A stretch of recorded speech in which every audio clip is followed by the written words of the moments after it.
She's not the first white girl, but she's the first white superstar at the levels where she's scoring these, the threes she's shooting. She's like a Steph Curry. She's the first actual superstar that people care. When's the last time we watched like college basketball? If I told you, tell me the greatest college basketball female basketball players last 30 years, and you watch I know her. She's our meet, but you look at some of these names. Let that sink in. That's not a random fan tweet. That's a real take. Echoed by analysts, debated on sports talk shows, whispered by veterans, and shouted by fans who've been watching the W since the Lisa Leslie days. And whether you love it or hate it, one thing's clear. This take didn't just break the internet. It cracked open the culture war inside the league. Celebrate the beauty of the game, and that includes Caitlin and the Indiana Fever, right? Who are going to have a real chance to contend this year for a title. So I don't know. I don't know. No doubt about that. For good in terms of these kind of conversations being good for the game. It should be a wake-up call to the WNBA, the Players Association, the team owners, that just like that, all this fanfare, all this interest, all this newfound attention on the league can disappear overnight. Caitlin Clark's out 2 weeks. Caitlin Clark, somebody who was responsible for 26.5 of all WNBA economic activity last season, including revenue from... Because saying Caitlin is already the best? That's not just about stats. That's about hierarchy. That's about respect. That's about what kind of player the WNBA decides to build around, and what kind it chooses to overlook. She hasn't even played 10 games, and yet here we are. With media segments framing her like she's Steph Curry reincarnated, fans chanting her name in opposing arenas, and defenders throwing elbows like it's 2003 Detroit Pistons. The reaction isn't just hype, it's tension. You can feel the discomfort, you can see the eye rolls, you can hear the double standards clanging louder than a missed free throw. Because if Aja Wilson had Clark's media coverage, she'd be on cereal boxes by now. If Arike Ogunbowale got half the love Clark's getting for rookie mistakes, SportsCenter would be running her mixtapes on a loop. But Caitlin, one logo 3, and it's a national holiday. This isn't just basketball, it's a battle for identity, for who gets crowned the face. And when that crown skips the line, people notice. Not because Caitlin isn't great. She is. But because greatness, in this league, has always had to earn its way through sweat, seasons, and silence. So when someone shows up and gets the crown before the coronation, it exposes everything the league still hasn't dealt with. And trust me, the tension's just getting started. Caitlin Clark didn't just walk into the WNBA, she entered with a spotlight so blinding it could melt paint off the hardwood. But that same spotlight, it made her a target from day one. In college, she was the queen of the court, breaking records, pulling up from the logo, and dragging Iowa to heights no one saw coming. She wasn't just hooping, she was rewriting the script. And the world couldn't get enough. ESPN turned her highlights into primetime reels. Celebs sat courtside. Tickets sold out before tip-off. The Caitlin Clark effect was real. But the moment she stepped into the W, everything shifted. That adoration, it turned into animosity. That admiration, now met with elbows, cold shoulders, and unspoken resentment. Because in a league full of veterans who've clawed for every inch of respect, seeing a rookie crowned as the future before she's even proven herself doesn't sit easy, and the players aren't shy about it. You can see it in the body language, the extra physicality, the subtle shade in pressers. This isn't just welcome to the pros. It's you better earn it energy. And Caitlin, she's getting the full initiation. Some fans call it jealousy. Others say it's justice. But the truth? It's complicated. Because when a league finally gets the spotlight it's been begging for, and it lands squarely on one player, the pressure cooker starts to hiss. Caitlin Clark isn't just facing defenders. She's facing expectations no rookie has ever carried. And while the media wants a fairy tale, the locker rooms are telling a different story.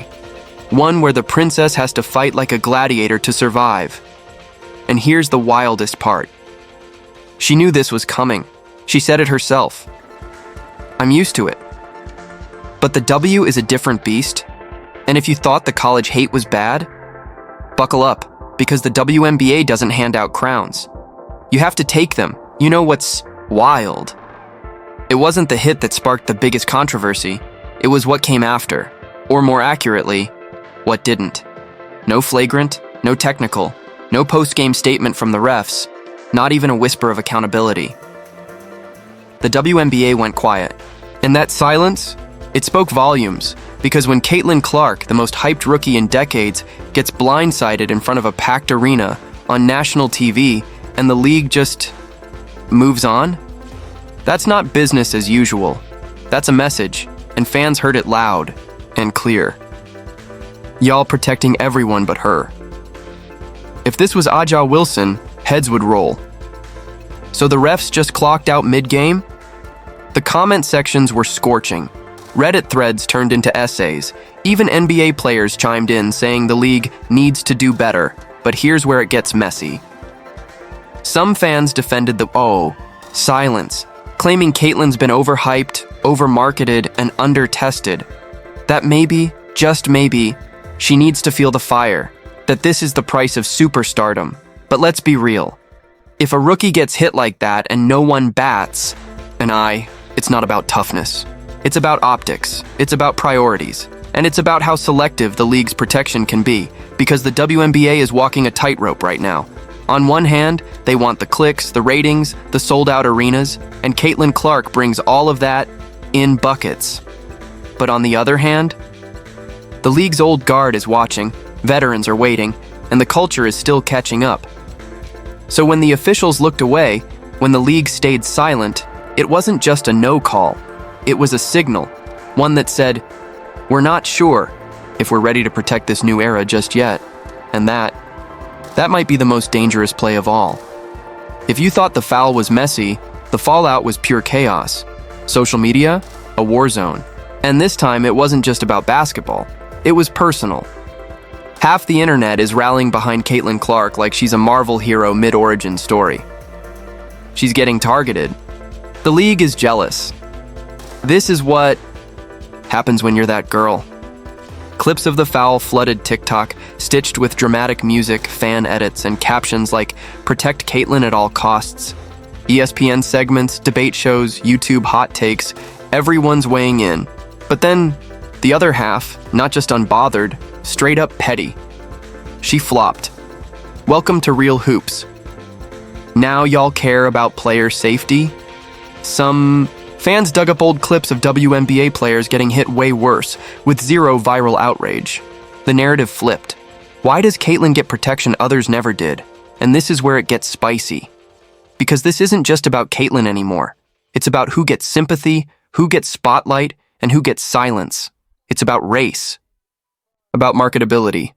About how long the league's been waiting for attention, and who's finally cashing in. Angel Reese liked a tweet shading Caitlin. Diana Taurasi's preseason reality check comments resurfaced. Even Candace Parker's old clips got recirculated, fans trying to decode every side-eye, every quote, every mic drop moment. It's turned into a cultural Cold War, and let's be honest, this division? It's not going anywhere. Because Caitlin Clark isn't just a rookie, she's a symbol. To some, she's the spark the W needed. To others, she's a walking billboard for privilege, skipping the line and stealing the mic. So yeah, fans are picking sides. And with every tweet, every meme, every edit, the lines are getting bolder, the takes are getting hotter, and the drama. Oh, it's just getting started. And if you think this is the peak of the chaos, just wait. The real storm hits when the rematch happens. On paper, Caitlin Clark isn't just holding her own, she's producing. 15 points per game, leading, all rookies in assists, shooting close to 90% from the line. She's stacking up numbers most rookies would dream of. But here's the twist. Stats alone aren't enough to explain what's happening, because this isn't about per or plus minus anymore. This is about perception, and perception, it's wildly divided. To Clark's defenders, the numbers prove everything. She's putting up historic rookie stats under insane pressure. She's playing 35 minutes with a target on her back every night. The narrative is clear. She's not just surviving the W, she's setting the bar. But critics, Oh, they're not buying it. Empty stats on a losing team. She turns the ball over too much. She plays no defense. Every box score becomes a battlefield. Every off night, a victory lap for the haters. And suddenly, a 15-point game isn't a rookie success. It's a referendum on her entire existence in the league. Meanwhile, rookies like Angel Reese, Camila Cardoso, and Rickea Jackson are grinding with none of the media frenzy, and fans are noticing. Why isn't ESPN hyping their double-doubles? Where are their highlight montages? The imbalance is real, and for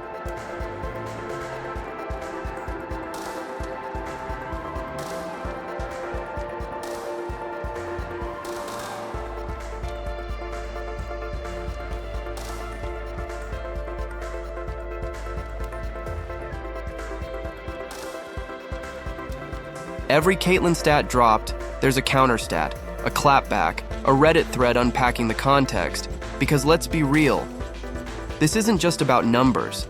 It's about what numbers mean when the spotlight hits different. It's about who gets the benefit of the doubt and who's expected to prove it every single night. So yeah, the stats don't lie, but they don't tell the whole truth either. And if you think this conversation is about basketball analytics, you've missed the point completely, because in the WNBA right now, numbers aren't neutral. They're political. Let's be honest. This wasn't just a foul, it was a message. And that message was loud, clear, and brutal. You don't just walk into the W and own the place, because in the WNBA, physicality isn't just part of the game, it's a language.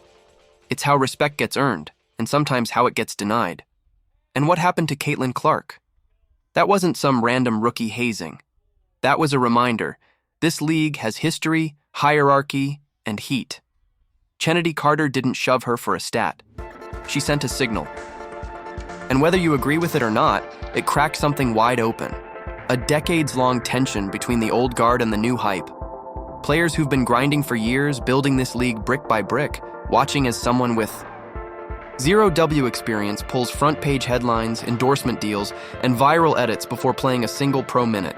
Yeah, that's gonna stir resentment. And if you think this is just about Caitlyn, think bigger. This is about what happens when a league that's never gotten mainstream love suddenly has its spotlight, and not everyone's in the frame. It's about who the cameras follow, who the brands bet on, who the fans defend. The WNBA has always been about more than hoops. It's about identity, equity, respect.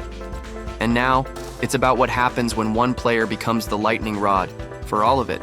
So know that foul wasn't just a moment, it was a mirror. Reflecting everything the WNBA is wrestling with right now: power, fame, legacy, and who gets to define them.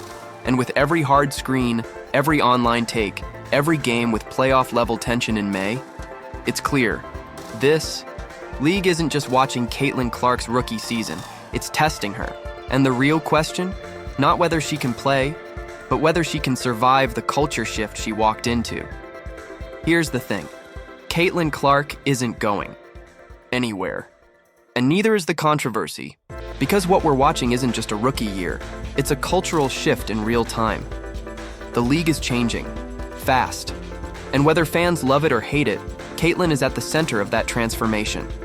Every shot she takes, every foul she draws, every headline she sparks, it's all feeding something bigger than just basketball. It's rewriting the rules for what it means to be a WNBA superstar. But here's what no one's saying out loud. This moment, it's fragile. The league's finally getting the attention it deserves, but it's also walking a tightrope.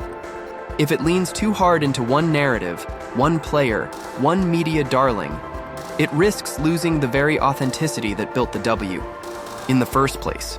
Because while Caitlyn's fandom is growing by the minute, so is the pushback. From vets who've been overlooked, from fans demanding balance, from players tired of being extras in someone else's highlight reel. So what happens now? Simple. The WNBA has to decide what kind of league it wants to be. One that uses hype, or one that balances it. One that elevates stars, or one that builds legacy across the board. And for Caitlyn, her biggest challenge won't be defenders at the three-point line. It'll be navigating the expectations, the criticism, the double standards, and the weight of a spotlight Most rookies never have to carry. She asked for the stage wink and she got it. Now the question is, what will she do with it? And more importantly, will the league rise with her or fracture around her? Because if this season has shown us anything, it's this. The W is no longer just a league. It's a battleground for the future of women's sports. And Caitlin Clark, she's right in the middle of the storm. This was never just about basketball. It never is. What we're witnessing with Caitlin Clark isn't a rookie campaign. It's a cultural reckoning. A spotlight brighter than anything the WNBA has seen in decades. And with that spotlight comes pressure, power, and yes, problems. Caitlin didn't choose the media circus. She didn't ask to be the symbol of a league's growing pains, the face of its marketing boom, or the lightning rod for every unspoken tension. But here she is, front and center. Every move dissected, every foul a national debate. Every silence, somehow, political. And while she's busy navigating double teams, the league is dealing with something far more complicated. A fan base split down the middle. Old school versus new wave. Team vets versus team viral. Legacy versus hype. But maybe this isn't a bad thing. Maybe this storm is exactly what the W needed. Eyes, emotion, debate, relevance. Because for years, the league was fighting just to be seen.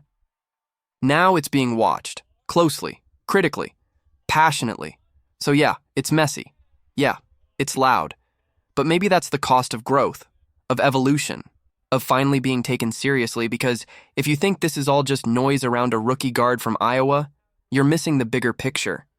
This is about who gets to define greatness, who earns the mic, who gets the calls, on the court, and off it.